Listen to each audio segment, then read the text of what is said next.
Cues संख्या 31 में स्वागत है आप सभी लोग को। सभी लोग के दिल से स्वागत है। ध्यान से याद से पढ़िएगा। जिन जिन क्लास को हमने बोला है कि क्यूज 30 तक हम सुनेंगे वो सारे लोग 31 का भी अटैच कर लेंगे। जिसको आज हमने होमवर्क दिया है ध्यान से याद से इसको भी जोड़ लेंगे, ठीक ना। जल्दी जल्दी से बाबू सेशन को शेयर कीजिए और लोगों को बताइए। उससे पहले सभी लोग जय हिंद लिखिए, जय हिंद लिखिए सभी लोग। बाबू हमारा जय हिंद लिखा जाए सभी लोग जितने लोग हैं जय हिंद लिखिए। अब प्लीज लाइव चैट पर ज्यादा बात ना करें, नहीं तो आज से मैसेज ब्लॉक किए जाएंगे उनका। बात समझ लीजिए, आंसर दीजिए, ठीक ना। जिनको हमने याद करने के लिए बोले हम रेडी लिखते रहिए। 31 को भी अटैच कर लीजिएगा, क्यूज 31 को भी। चलिए तो जानकारी होगी सर जी, बिहार सरकार ने 3500 प्लस एसआई का फॉर्म की घोषणा किया है। मतलब दरोगा हो जिनका ग्रेजुएशन हो चुका है, एज अवेलेबल हो चुका है, एसआई की तैयारी करें। सेम बीपीएससी की सिलेबस बीपीएससी की कहानी होगी, कोई अंतर नहीं होगा बाबू उसमें। बस लेवल बनिएगा दरोगा, लेवल बनिएगा बीपीएससी, ठीक ना। बात करते हैं सर जी रिजर्व बैंक का राष्ट्रीयकरण का हुआ। ध्यान से देखना बाबू रहेगी, आरबीआई की बात कर रहा है। भारतीय रिजर्व बैंक का राष्ट्रीयकरण कब हुआ? 1 अप्रैल 1935, 1 जनवरी 1949, 5 अप्रैल 1935, 5 जनवरी 1949। सभी लोग कम समय में आंसर दीजिए और ज्यादा से ज्यादा आंसर देने की कोशिश कीजिए। अब प्लीज सेशन को शेयर कर दीजिए सभी लोग, जितने लोग मौजूद है सेशन को शेयर कीजिए, ठीक ना। ध्यान से देखिए बाबू, आरबीआई की सबसे पहले बात करते हैं कि स्थापना कब हुआ। आरबीआई की स्थापना बाबू हुआ 1 अप्रैल, जो नए नए जुड़ रहे हो चाहे लिखिए, 1 अप्रैल 1935 ईस्वी को हुआ। बाबू ने याद करना कितने लागत में हुआ। लागत पीछे तो कितने पैसे की लागत से हुआ, तो याद रखिएगा लागत था कितने, 5 करोड़ रुपए की लागत से हुआ। और इसका मुख्यालय कहाँ है? मुंबई है। याद आ रही है तो बोलो यस सर। सभी लोग अगर याद आ रही है तो बोलिए यस सर, ठीक ना। तो ये सब किसकी स्थापना की बात हो गई। आरबीआई की स्थापना कब हुआ पूछता है कि शुरुआत में डिपॉजिट कितने पैसे थे? 5 करोड़ रुपए थे। और मुख्यालय कहाँ है दोस्त? मुंबई है, ठीक ना, याद रखिएगा। और इसका राष्ट्रीयकरण कब हुआ? तो 1 जनवरी 1949 ईस्वी को इसका राष्ट्रीयकरण किया गया। बात सबको समझ में आ रही है तो सभी लोग लिखिए इनकलाब जिंदाबाद। चलिए नेक्स्ट क्वेश्चन की बात कर रहे हैं हम लोग। आंसर दीजिए इसका बाबू आप लोग, सभी लोग आंसर दीजिए।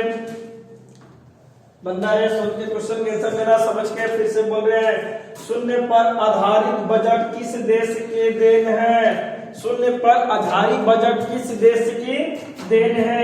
यूएसए, इंग्लैंड, यूएसए और फ्रांस। एनर्जी मेरे बाबू ऊर्जा से, ठीक ना। मजा आएगा सर जी। आज सब लोग हमसे प्रपोज कीजिए, किसके लिए? नौकरी के लिए। आज सब लोग हमको फूल दीजिए कि सर जी नौकरी लेंगे हम लोग, ठीक ना। सारे के सारे लोग एक एक लोग प्रपोज कीजिए कि sir ji I love you नौकरी लिखिए। सब लोग लिखिए हो। एनर्जी में और दिमाग चेंज करो, इन भजनों से बच जाओ, ऊर्जा में आओ, ऊर्जा में आओ।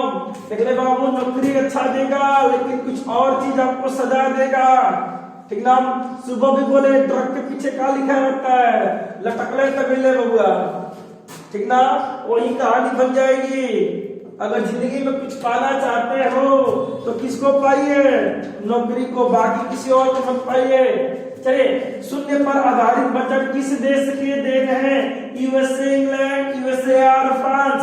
फटाफट आंसर दीजिए। कम समय में आंसर देना सबसे बेस्ट क्वेश्चन है सर जी।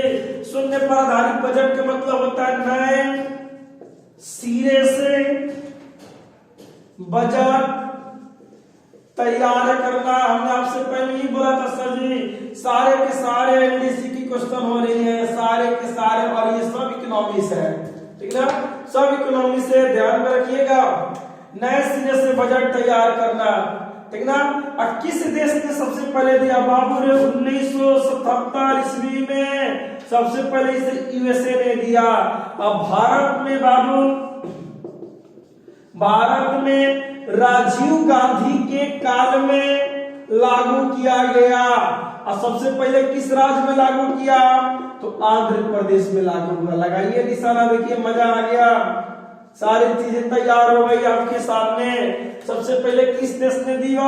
यूएसए ने 1977 ईस्वी में दिया। नए शून्य पर आधारित बजट का अर्थ क्या होता है? नए सिरे से बजट को तैयार करना। और भारत के किस राज्य में सबसे पहले लगा?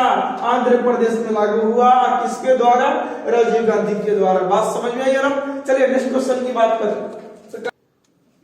आंसर दीजिए सभी लोग, आंसर दीजिए, मस्ती में ना हो, सब लोग आंसर दीजिए बाबू रे, ठीक ना। एक दिन नौकरी दुल्हन बनकर आएगी और आपके पास आएगी, आपको गले लगाएगी। विश्वास कर मेरे लल्ला, आंसर दीजिए, आंसर दीजिए। बहुत आसान क्वेश्चन है, इससे आसान क्वेश्चन तो बन में ना किया है, लेकिन देख लो एनडीसी ने बना दिया है। एनडीसी बाबू ने 2019 को क्वेश्चन को पूछ डाला, सेम क्वेश्चन को पूछ डाला, ठीक ना। विजयनगर की प्राचीन राजधानी हम्पी कहाँ स्थित है? बात चली थी सर जी विजयनगर की, ठीक ना, जिसका नाम ही विजयनगर हो। इसके दो भाइयों ने स्थापना किया, हरियर और बुक्का ने। दिखाई दे रहा हो? हरियर बुक्का भाइयों ने 1336 ईस्वी में। बात समझ में आ रही तो लिखिए जय हिंद। 1336 ईस्वी में हरियर और बुक्का नामक भाइयों ने, ठीक है, जिसकी राजधानी कहाँ रखा था? हम्पी। एकदम कम समय में आंसर देना है लल्ला, हम्पी। और सर जी ने इस अपने पिताजी के नाम पर सबसे पहले किस वंश की स्थापना की थी? संगम वंश की स्थापना कर दी। बाबू इसी में आएंगे तुलु वंश, तुलु वंश में कौन वंश? तुलु वंश में सर जी तेनालीराम की कहानी पढ़ने को मिलती है। हिस्ट्री के एक एक चीज हम आपको पढ़ाएंगे किसमें? बीपीएससी में। वादा है सर जी, बस 22 तक इंतजार कर ले, मतलब 22 तारीख तक, 2022 नहीं, 22 तारीख तक इंतजार कर ले, ठीक ना। हर चीज आपको मिलेगी, वादा है सर जी। चैप्टर वाइज एक एक राजा की कहानी 3-3 दिन हम पढ़ाएंगे आपको, एकदम डिटेल खोल कर रख देंगे बीपीएससी में। अरे कहा ना होगा सर जी हम बिहारी हैं, बंद ताला को भी 2 बार खींच के चेक करते हैं, ताला बंद है कि खुला हुआ है, ठीक ना। ये तो लोग करिए सर जी, निश्चित बनेगा बीपीएससी सबका। बीपीएससी नहीं तो एसआई खाली कमाल किसकी है सर जी? जीके और जीएस की, ठीक ना। बात समझ में आ रही है तो बोलिए हाँ, सभी लोग बोलिए हाँ, ठीक ना। तो विजयनगर की राजधानी कहाँ रखी गई? हम्पी रखी गई। और हम्पी किस राज्य में है लल्ला? कर्नाटक राज्य में। बात समझ में आई तो आंसर लगा दीजिए सभी लोग, सभी लोग इसका आंसर लगाइए। विजयनगर, हरियर और बुक्का 1336 ईस्वी में संगम वंश पिताजी के नाम पर रखा गया था। पहला वंश कौन सा? संगम वंश। चलिए नेक्स्ट क्वेश्चन की बात कर रहे हैं हम लोग। आंसर दीजिए सभी लोग। ठंडा लग गला में बाबू लोग, आंसर दीजिए सभी लोग। आपसे फिर वही विनती कर रहे हैं, कुछ लोग हैं सर जी लाइव चैट पर क्या क्या बात कर रहे हैं, प्लीज उनसे रिक्वेस्ट है लाइव चैट पर बात ना करें, ठीक ना। बाबू आंसर दे दे, इसके अलावा मत कर, अपने लाइफ के साथ मत खेल। जिंदगी तेरी है, तमाशा बन के रह जाएगा। अपने जिंदगी के साथ खिलवाड़ मत कर। रिक्वेस्ट कर रहे हैं लल्ला मेरा, सोना मेरा हीरा, ऐसी गलती मत कर, ठीक ना। जिंदगी आपकी है, मंजिल आपकी है, सपना आपकी है, किसी और के साथ इसको बर्बाद मत कर, ठीक ना। लाइव चार्ट पे प्लीज केवल आंसर दीजिए। अब बाबू जाते वक्त सब लोग लाइक करते, लाइक सभी लोग नहीं करते, क्या दिक्कत है, भूल जाते हैं क्या, ठीक ना। आज सेशन को जरूर शेयर कीजिए, सभी लोग अपने ग्रुप पे सेशन को शेयर कीजिए प्लीज, सारे के सारे लोग सेशन को शेयर कीजिए, ठीक ना।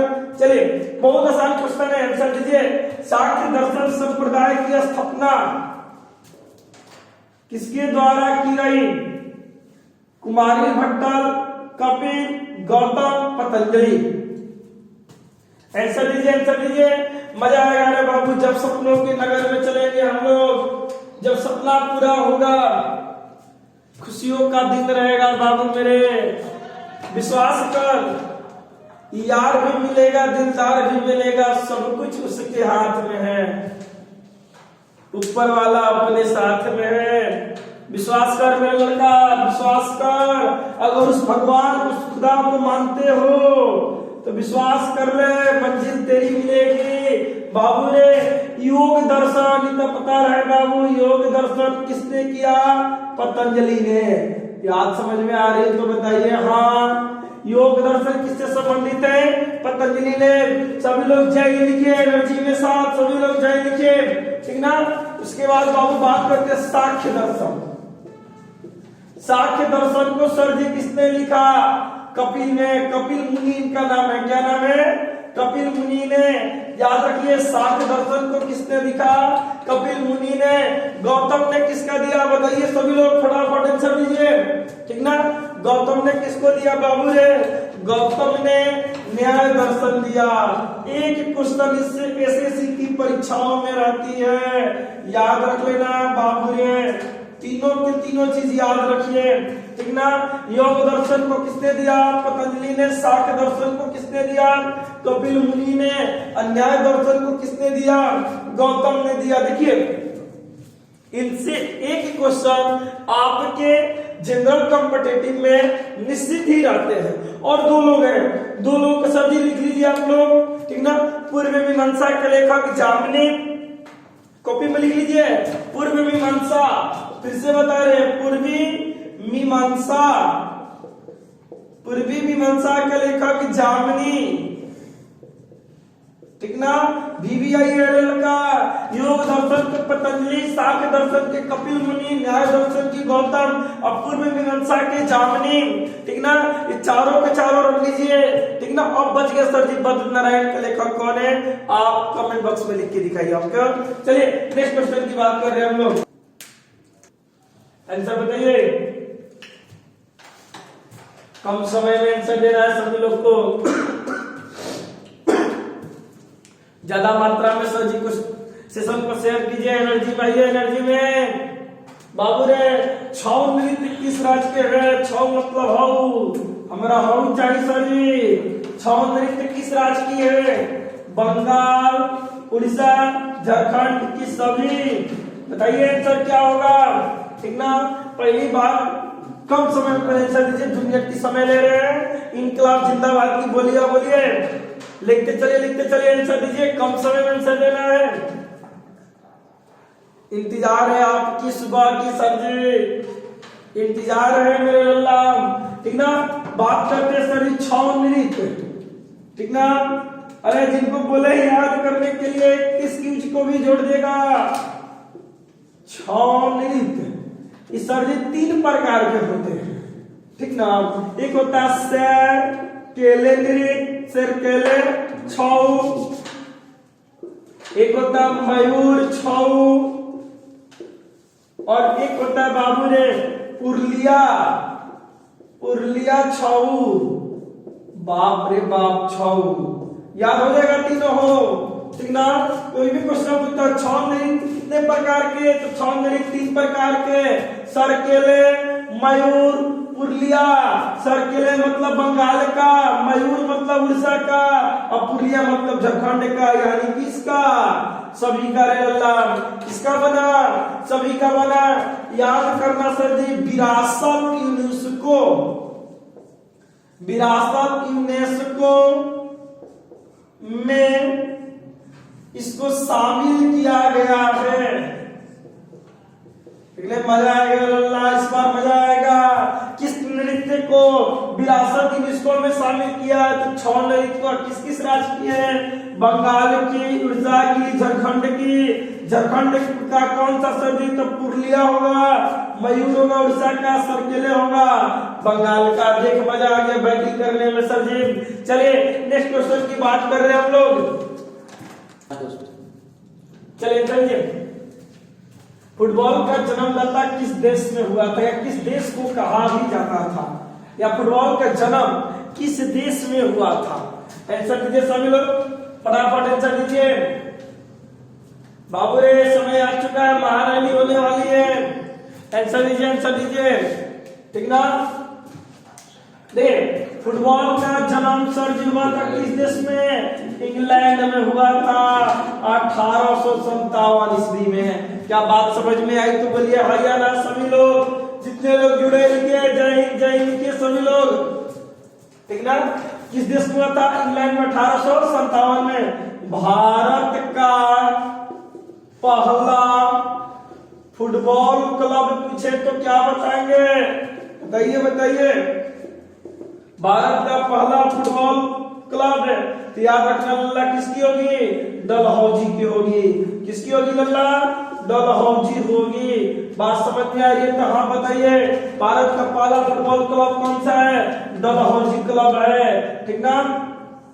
अब फुटबॉल से सबसे बड़ा खेल सर जी फीफा वर्ल्ड कप है। फीफा फुटबॉल से रिलेटेड है, याद रखिएगा। सुब्रतो कप, संतोष ट्रॉफी सब किस खेल से संबंधित है लड़का? तो सारे के सारे सर जी फुटबॉल से संबंधित है। बात समझ में आई है तो हाँ बोलिए। चलिए सर जी, आपको हमारी तरफ से सर जी शुभ रात्रि। फिर मिलते हैं सर जी नेक्स्ट क्विज में। सभी को थैंक यू, धन्यवाद।